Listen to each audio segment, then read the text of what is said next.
नमस्कार, मैं हूं विपिन बिहारी। सोशल मीडिया लोक खबर में पुनः आपका अभिवादन है। दर्शकों, प्रत्येक रविवार की भांति पुनः मैं आपसे उपस्थित हूं और आज मैं नई सोच नई अंदाज के साथ पुनः बात करने जा रहे हैं संपन्न हुए बिहार विधानसभा चुनाव 2025 की। आप भी जान रहे हैं कि हमारे बिहार की वो पार्टी जो उस दशकों से सबसे बड़ी पार्टी थी राजद, उसका हाशिए पर जाना, इतनी कम सीटों का आना, ये चिंता का विषय है ही बल्कि यह सोच का भी विषय है।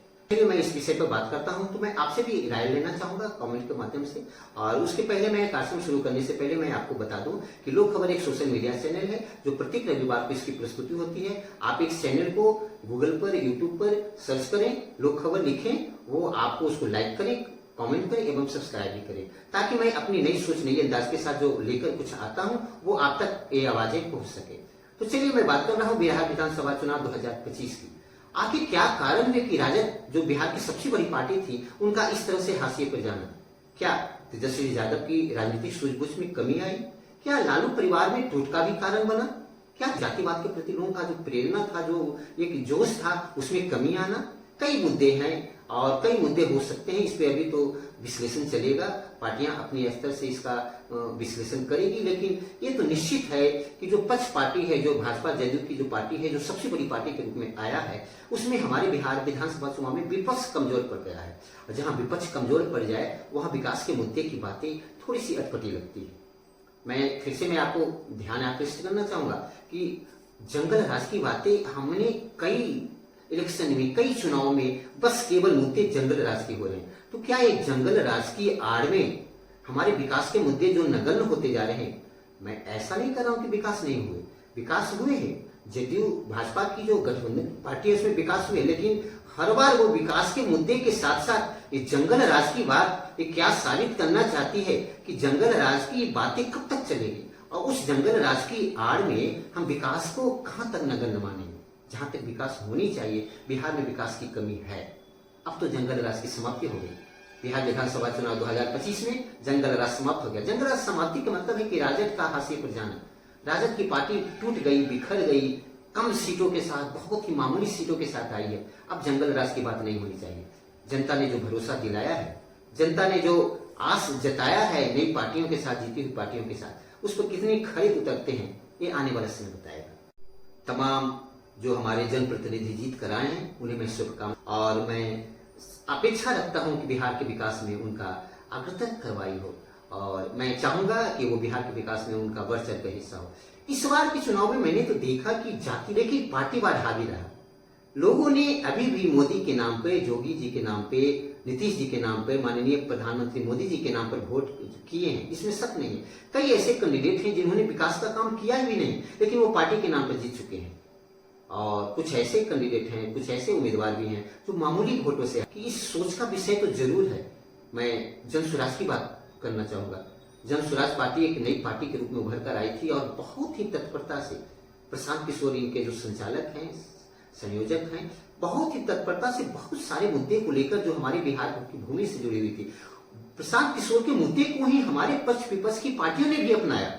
पलायन की बात हो या बेरोजगारी की बात हो या शिक्षा की बात हो, लेकिन क्या जन स्वराज पार्टी की एक भी सीट का ना आना ये भी चिंता का विषय है, ये भी सोच का विषय है। क्या बिहार की जनता अभी भी चाहती है कि हम मजदूरी करें? क्या बिहार की जनता को अभी भी ये अपेक्षा है कि जन स्वराज के जो मुद्दे थे वो हमारे लायक अभी नहीं है? जन स्वराज ने जो पलायन के मुद्दे किए, जन स्वराज ने जो बेरोजगारी के मुद्दे किए, जन स्वराज ने जो वो जन शिक्षा के मुद्दे किए, उस पे हमारी जनता ने खरी नहीं उतरी, उन्होंने विश्वास नहीं किया, बस वो पार्टीवाद अभी भी हावी रहा। तो पार्टीवाद से कब उभरेंगे? भारतीय जनता पार्टी में अगर हम भ्रष्टाचार की बात करें तो इसमें भी कमी नहीं है।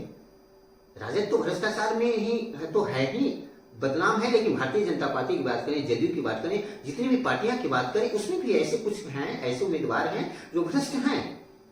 और इस आपको मानना होगा कि एक मोदी जी, माननीय प्रधानमंत्री मोदी जी को आगे कर, नितिन गडकरी जी को आगे कर, कुछ ऐसे ईमानदार नेताओं को आगे कर, पीछे वो लूट की जो नदियां बह रही है, जो लूट खसोट हो रहा है, उस पर हमारे जनता का निगाह नहीं है। जदयू में अगर एक नीतीश कुमार की ईमानदार व्यक्ति को आगे कर, पीछे लूटने वाले कितने लूट रहे हैं, इस पर भी हमें विचार करना होगा। ये कैसी ये राजनीति आ गई है। और दूसरी बात मैं ये भी कहना चाहूंगा कि चुनाव आयोग से मैं निवेदन करना चाहूंगा कि इस चुनाव से एक सबक मिली है। हर जीविका दीदी के खाते में जो 10,000 रुपए की राशि गई, वो कहीं ना कहीं ये सरकारी तंत्र के हिसाब से वोट की खरीदी हुई। अगर आपको 10,000 की राशि देनी ही थी तो आप 6 महीने पहले क्यों नहीं दी? जनता को पैसे के बल पर अपनी ओर आकर्षित करना ये राजनीतिक बुद्धि बन चुके हैं। तो चुनाव आयोग को इस पर पहल करनी होगी कि ये नियम लगाने होंगे भी किसी भी तरह की लाभकारी योजनाओं को इलेक्शन के चुनाव के 6 महीना पहले तक बंद करना होगा। ये जीविका दीदी के 10,000 रुपए को जाना, बिजली यूनिट का 125 यूनिट को फ्री करना, आप प्रलोभन देकर किसी को आकर्षित न करें। आपके विकास के मुद्दे की बात हो, ये इलेक्शन के 10 दिन पहले, इलेक्शन के 1 महीने पहले अगर किसी के खाते में राशि भेजना कहीं ना कहीं ये राजनीतिक षड्यंत्र है, राजनीतिक सोच है, ये सरकारी तंत्र से वोटों की खरीद है। इस पर भी चुनाव आयोग को अमल करने की जरूरत है। नहीं तो आने वाले दिन में बहुत ही भयावह स्थिति राजनीतिक गलियारों में होने जा रही है। ये खुशी है इस बात की कि हमारा बिहार जंगल राज से उभरा है। शोर मचाते थे जंगल राज 1990 के बाद आज तक। अब तो जंगल राज समाप्त हो चुकी, राजद हाशिए पर आ गया। अब हम विकास के मुद्दे की बात करेंगे।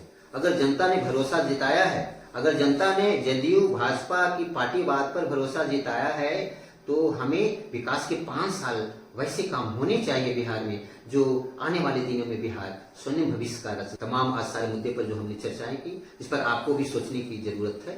आप सोचें, मंथन करें, हमारे लोक खबर सोशल मीडिया चैनल को सब्सक्राइब करें और कमेंट करके बताएं कि हमारी सोच कितनी हद तक सही है। और इसी के साथ पुनः आपसे मुलाकात होगी अगले रविवार नई सोच नई अंदाज के साथ। तब तक के लिए नमस्कार।